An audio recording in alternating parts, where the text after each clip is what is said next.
a quiet moment. So I'm just here to tell you that the age of Aquarius signals the end of astrology, and it is because the age of Aquarius is happening because our view of the solar system is changing. We are moving out of the age of Pisces into the age of Aquarius.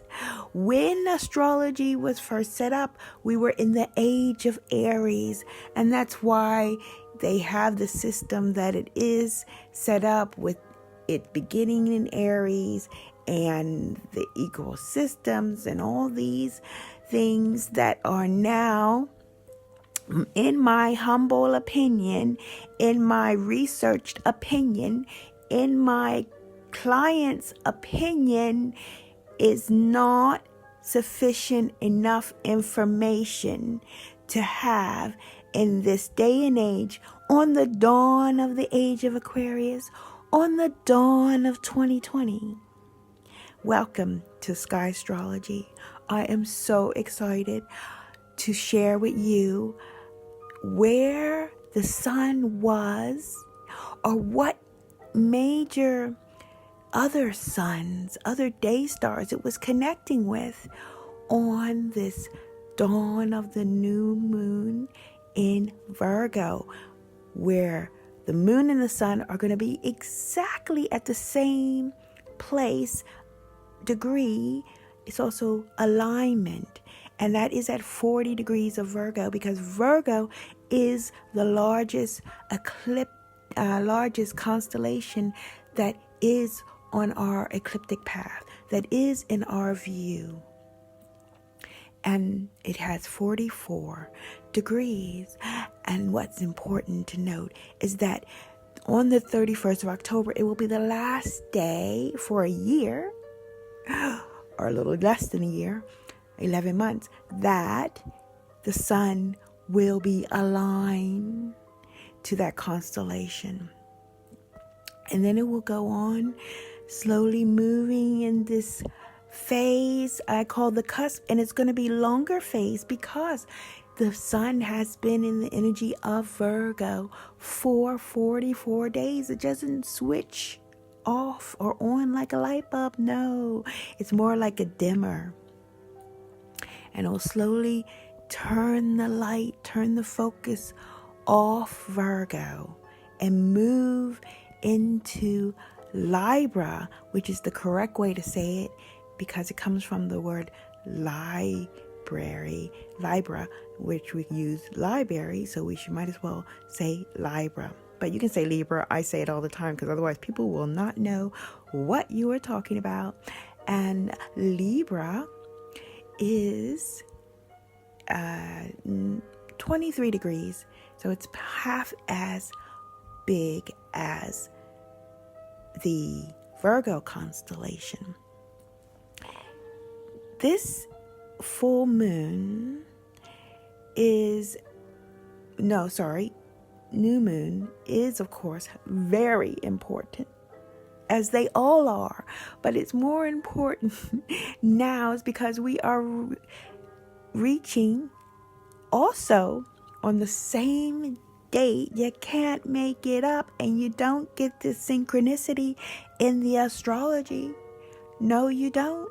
You only get it in the Skystrology because it is connected with mathematics, and mathematics is another way to divinity and the divine. If it doesn't add up, it doesn't make sense, and it's not true. It's not a true equation. So this equation is this: on the 31st of October, our sun will be dimming its light out of Virgo, leaving that space that it was shining a light on for 44 days. Will be approaching Libra.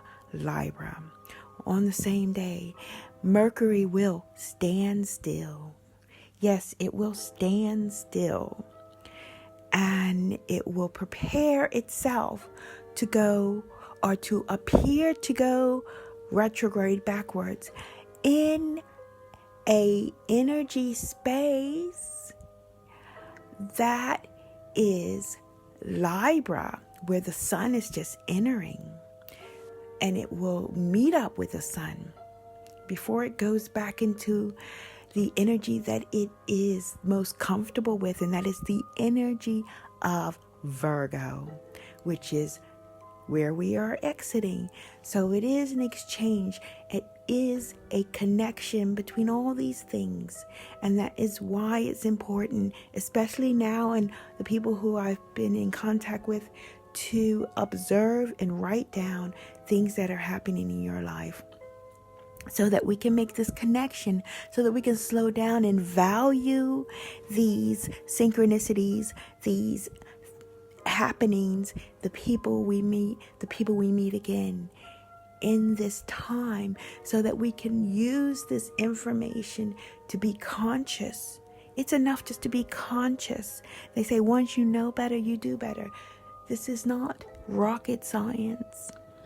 So that is the first thing I want to tell you. And the second thing is where the heavenly bodies are going to be on the new moon. I will tell you in my podcast. And so you will need to go there. I just saying, because I don't have time. What's more important, what you want to listen to, is where the sun is shining throughout the year, as opposed to astrology. So you can get ready for this age of Aquarius. Well, you won't really be alive when it happens, but we're in the transition stage, and you will be more aligned, and your children will be more aligned if you are conscious and aware of it. So that's really important.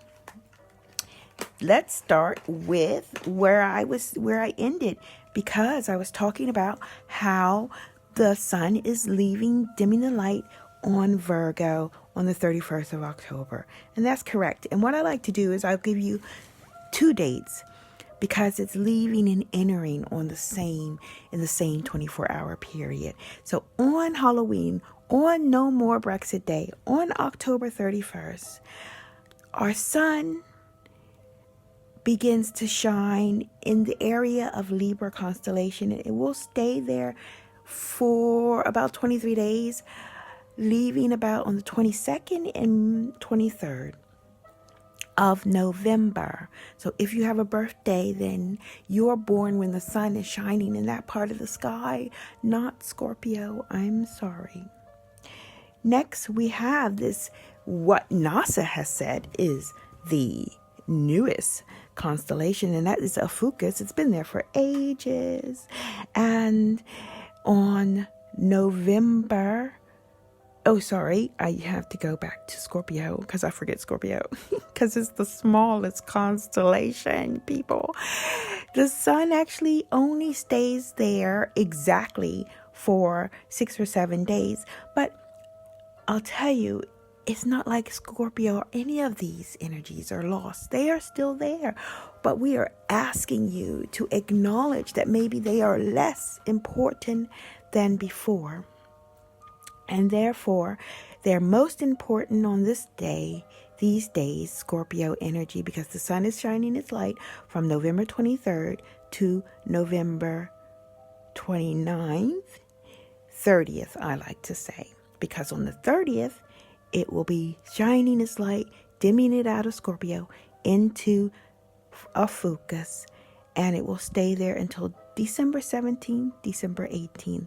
And Ophiuchus is known as the deep Scorpio. It is coming into our ecliptic. Part of it, one of its major stars, is on our ecliptic path, and it is part of it, but it's sharing space with Scorpio and with Sagittarius. And like the cusp that doesn't switch on and off, let's just say we are moving into this energy. And those of us who are forward thinking, those of us who like to astral travel, I don't know how, but those of us who are, more out there than here on this plane, on this earth, appreciate this heads up. And those of us who are curious and aspire to know more appreciate this heads up. Those of us who appreciate the thought of an age of Aquarius where, the moon is in the 7th house and Jupiter aligns with Mars and peace will be upon the planet and love will fill the stars. These are the people who want to know and be conscious of the age of Aquarius and where the heavenly bodies are. Let's continue. From January the 18th. No, did I say December the 18th? I was talking so much about Afukas. I did tell you.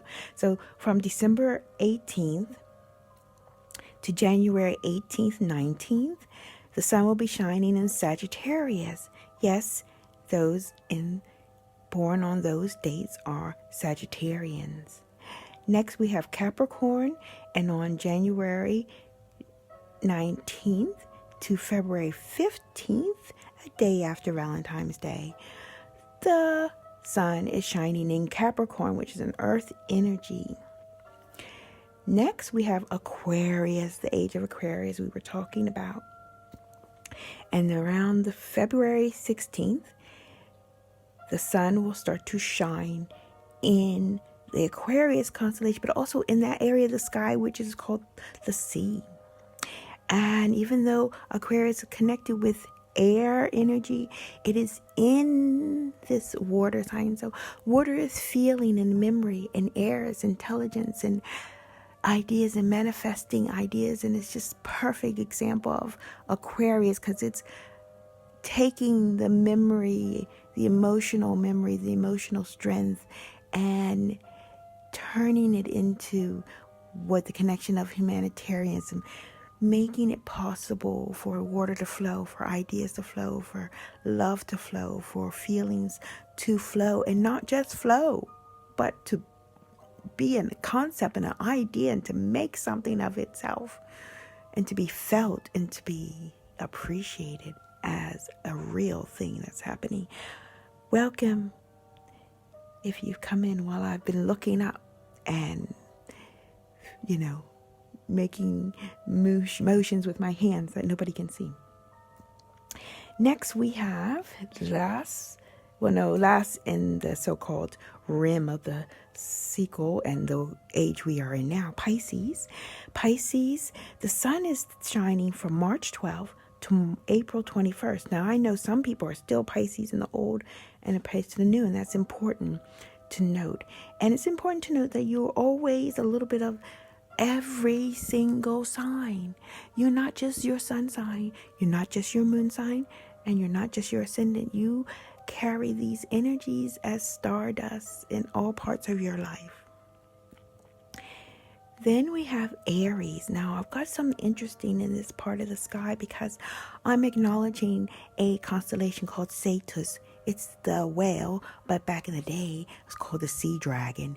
And it has claws. It has a bit of earth from the Taurus. It has the whale, the fish tail, and it has the fire from Aries, the dragon. And I connected with it because Maya Angelou has these qualities. And it's an advantage to be able to encompass more than one element at one time. And this is what Cetus does. And so when I mention it, I'm just mentioning a day for now where it is clear that Aries, which is the next constellation space, is sharing space with this Cetus. First, we have on the 21st and 22nd, Aries. The sun is shining in Aries until May 12th. But on May 1st, Cetus comes in and starts to share space with Aries until the 12th of May. So only, I would say Cetus doesn't have its own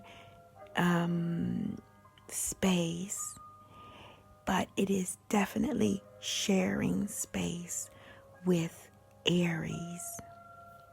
Next, we have Taurus. Taurus also does some sharing. Taurus has the sun passing in front of its constellation space, is another way of looking at it.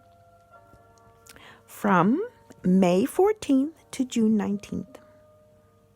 And then we have 2 stars, but the constellation of Orion, which we know we have to acknowledge, from the 19th of June to the 22nd, just 3 or 4 days, where there's a special Orion element.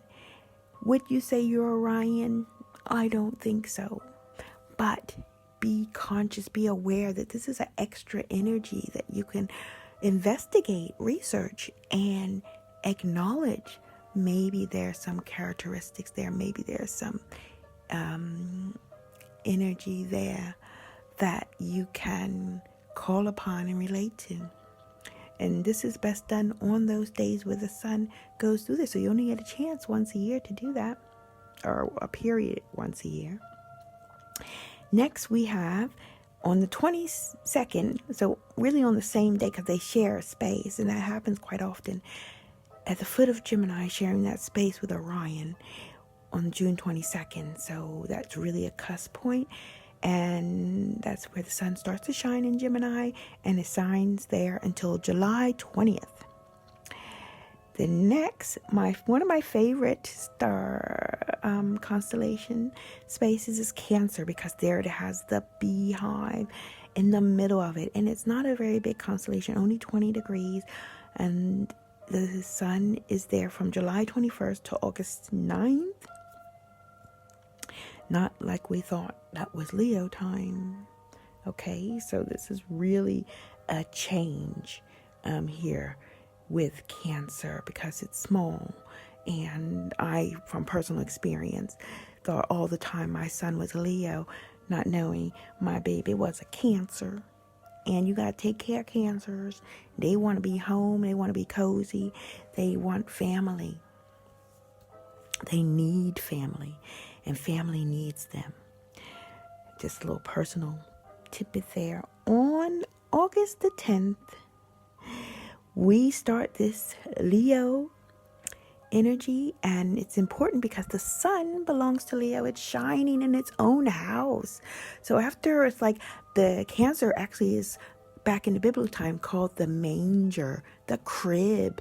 Like after we are born, after we know where home is, after we are comfortable with mommy, we go out and we become ourselves. We become the Leo. We become creative. We become the ego. Because we're trying it out. We want to be creative, and creative means to try and to think outside the box. Think outside of mommy, where you came from. Think outside the home. And that is the period from August 10th to September 15th. And here we are again, back at the Virgo energy, the Virgo constellation that we spoke about from the beginning, where we are leaving that energy, of course, on October 31st. But first, we are honoring it with a new moon. In the new moon, we are hopefully remembering, holding space for this time that we've been in Mercury shadow period, acknowledging that Virgo is looking for the ultimate in perfection, the virgin olive oil of your thought, the virgin ideas of life and doing things, because it is an earth energy sign, so it needs to manifest it pure. I mean, to manifest itself so that it can be felt and seen and touched and acknowledged and done. Which is why I've spent so much time doing and making these ideas that I've had come to light. This is part of the reasons why I'm telling you today that the age of Aquarius is about bye-bye astrology. And it won't happen overnight. No, it won't be. It'll be a slow dimming of the concept and ideas of Western astrology and tropical astrology. Not all astrologies, but let's call it Skystrology. Let's look up more, because we need to. We need to look more up than down at our phones if we want to keep the balance that is aligned with the universe. If we want to keep the balance aligned with the universe, if we want to be transhuman and just see and believe what we can see on our screens, then That's not the way to the age of Aquarius, but I believe that first we need to experience everything before we make an informed decision. And that's what we're doing now. We're collecting all this information, and our informed decision, with a little help from the cosmos, I believe, in my humble opinion, will be the age of Aquarius. Will be looking up at the sky and studying the sky. And that, my friends, is what Skystrology means. Thank you for listening. My name is Chapeau Claudette, aka Cloudette, because I love clouds and looking up nebula, and because I've been researching this since I discovered that astrology was not as mathematical as I thought. I've been watching the moon placement and the sun placement for over 35 years. I think it's almost 40 now, telling my age. Anyway, I wish you and yours a fantastic new moon. When you want to know more, check out my link in the description, take you to the page where you should be able to link up with my podcast, which I will go and do right now. And it'll just be telling you where the heavenly bodies are tomorrow at 3:38 a.m. on the 28th of October. Not taking in the time change. Okay? So, lots of love from me. Until next time, thank you, replay viewers. Thank you, viewers and listeners. Conditional, unconditional love to you. Unconditional love. And thank you, Piano Dan Music.